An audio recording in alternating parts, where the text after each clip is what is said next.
자, 황장수의 한국 현대사 오늘 10편을 하겠습니다. 자, 오늘의 주제는 앞으로 우리 사회의 미래는 어떻게 될 것인가라는 주제로 말씀을 드리겠습니다. 먼저 제가 이 방송을 녹화하는 날 언론의 기사가요, 65세 이상 인구 1000만 명 돌파, 국민 5천만 명인데 그 중에 5명 중에 1명이 노인이라는 겁니다. 우리나라 지금 전체 주민등록 인구가 5,126만 명인데 이 중에서 19.51%가 65세 이상이라고 합니다. 그래서 5명 중에 1명이 노인이다라는 건 초고령화 사회가 지금 진행되고 있다는 거죠. 자, 이 반면에 또한 언론에는 OECD에서 한국 인구 절벽에 대해서 경고장이 왔다. 저출생 월드 챔피언이다. 60년 뒤에 한국의 인구가 반토막이 날 거다. 그래서 65세 이상의 고령자가 전체 인구의 20%가 아니라 58%가 될 거다. 60년 뒤에요.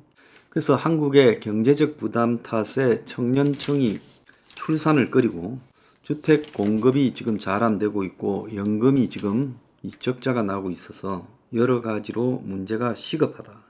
그래서 외국 인력을 한국에 널리 받아들여야 된다. 이런 이야기까지 나오고 있습니다. 그래서 한국의 여러 가지 이 국가 수준으로 보면 저출생 챔피언이 되면 안 되는데 챔피언이라는 이런 말도 안 되는 일이 지금 생기고 있다.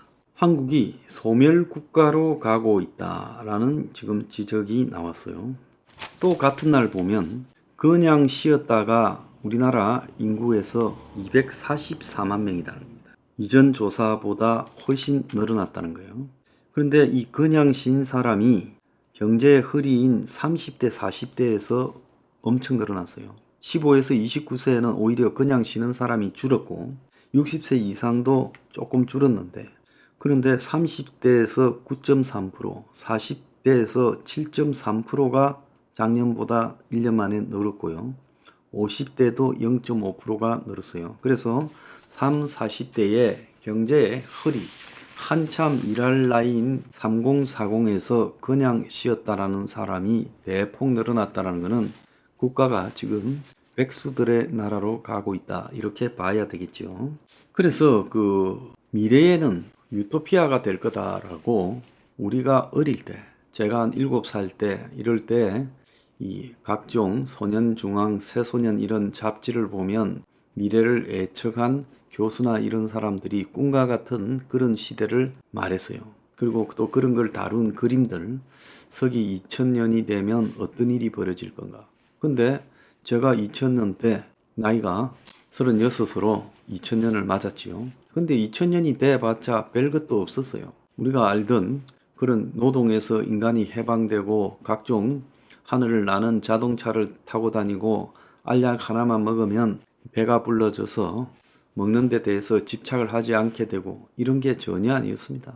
수준만 조금씩 달라졌을 뿐이지 기술 발전이나 사회 발전에 따라 사람이 살아가는 생활 양식은 다 거기서 거기고 제가 7살이던 70년대 초하고 2000년하고 차이에서 30년이 지나도 없던 게 생긴 것은 딱 하나, 핸드폰이 돌아다녔다. 이거 하나였습니다.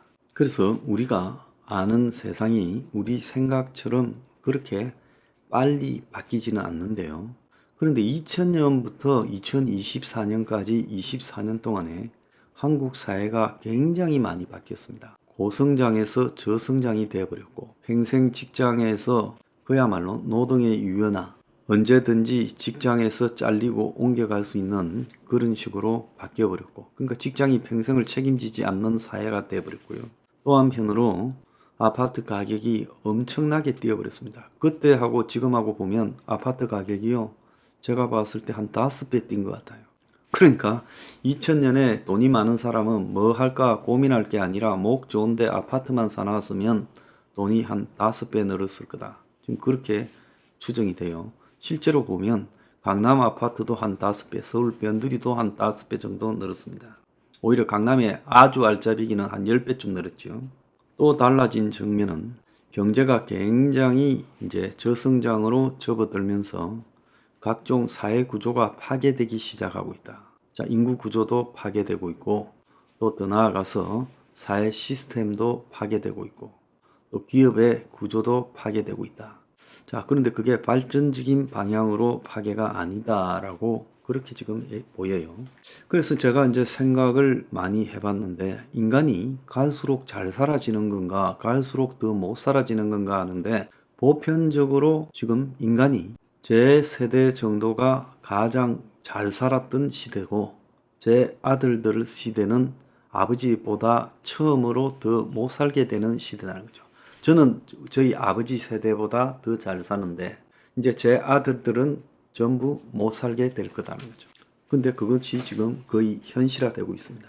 그래서 오늘 인간의 미래가 이 SF 영화나 소설에서 긍정적으로 그려지는 낙원 같은 것은 거의 없고 대부분은 굉장히 디스토피아로 그려지고 있는데 실제로 지금 세상 전 세계나 한국이 굴러가는 모양이 실제 그렇게 되어가고 있다는 거예요. 그래서 대표적으로 인구 구조에서 미래에는 노인이 엄청나게 늘어나고 청년이 줄어들 거다. 그래서 지금 오죽하면 60년 뒤에 한국의 노인 인구가 3,080만 명이고 노인 인구가 58%가 될 거다. 이렇게 말을 하겠습니까? 자, 그래서 역피라미드형 인구 구조를 가지겠죠. 젊은 사람은 가뭄에 콩나듯이 태어나고 노인들은 죽지 않고 남아서 거대하게 집단을 이루고 있는 행태요. 자, 그러면 이제 여기서 문제가 등장합니다. 저 노인들이 어느 정도는 노동이 연장되어서 일을 하겠지만 그래도 수명이 지금보다 더 연장될 건데 90세, 100세까지 사는 시대에서 그 노인들을 누가 먹여 살리는가? 무슨 돈으로 먹여 살리는가? 소수의 젊은 사람들이 인구의 58%가 되는 노인들을 먹여 살릴 수 있는가? 자, 이런 문제가 등장하겠죠. 그래서 세금이나 사회보험료를 누가 내는가? 지금은 사회보험료가 30% 중반 수준이지만은 그때는 아마 60, 70%를 내야 될지 모른다는 겁니다. 자, 노인국가의 요양은 누가 해줄 것인가? 국민연금은 누가 감당시켜 줄 건가? 거의 절망적인 상황이 지금 예측되고 있어요. 자, 고용은 어떻게 될 거냐? 그때는 이제 기술 발전으로 어지간한 것은 다 공장에서 공장 켜는 사람 하나만 있으면 될 거예요. 그리고 어지간한 이 사회적 서비스 노동이나 지적 노동은 AI나 로봇이 대체할 거예요. 그리고 대부분은 무인 체제가 될 거고 식당에는 이 근무하는 직원들이 없이 로봇이 돌아다니고 로봇이 설거지하고 로봇이 음식 요리하게 될 거라고 저는 보고 있습니다. 지금도 고속도로 휴게소에서 로봇이 라면 끓이고 지금도 빕스 같은 데 가면 로봇이 배달하고 로봇이 빈 그릇 싣고 가고 그러지 않습니까? 그리고 지금도 무인 가게가 늘어나고 있지 않습니까? 그래서 나중에는 이제 식당이나 이런 데에서도 접객업소에서도 일자리가 거의 소멸될 거다 이렇게 보여요. 그러면 사회적으로 이제 변호사, 의사 같은 전문직도 대량 실업하고